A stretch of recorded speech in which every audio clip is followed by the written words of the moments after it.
I think one of the biggest challenges from any new fiction is that it's a blank slate. You can do anything. At first that sounds cool, like, hey, you can do anything, but then you realize, wow, I can do anything. And you gotta give yourself rules, you gotta come up with something that makes sense, stuff has to be together, fiction has to not contradict itself. Suddenly you realize that that blank slate's a lot more work than it initially seems it'll be. Darksiders world was created pretty collaboratively. We all threw in ideas. You can't really pinpoint one originator of everything.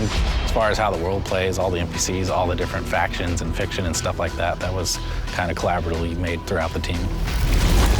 The story of Darksiders is pretty deep, and we haven't actually fully revealed why the apocalypse happened. In a nutshell, you learned that there are forces between heaven and hell that are vying for control of Earth and certain other resources that lie somewhere between the two realms. And the Horsemen are caught up in the middle because they are ultimately the ones who are responsible for beginning and ending worlds. In the first Darksiders, one of the Horsemen, War, gets framed for destroying Earth. There's a conspiracy between heaven and hell. He sort of takes the blame, mankind's wiped out, and then he is stripped of his powers and imprisoned for 100 years. Then he's given a chance to come back and prove his innocence, and he's got to pretty much kill everyone involved.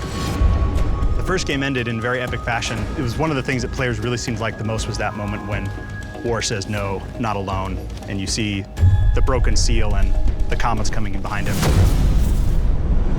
Darksiders II takes place pretty much in parallel to the first game.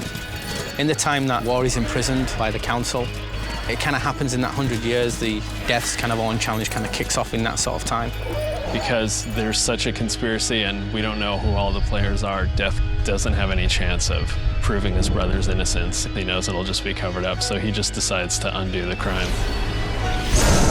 I think the thing that Death finds through this whole trip is redemption. I mean, he's carrying a big weight on his shoulders all the way through the game, and, you know, it's kind of revealed to the player what sort of weight that he's actually carrying with him, both physically and mentally. The hardest part was getting it to the point where we knew we were making something special, but once we got there, we were off to the races. We knew it was going to be good.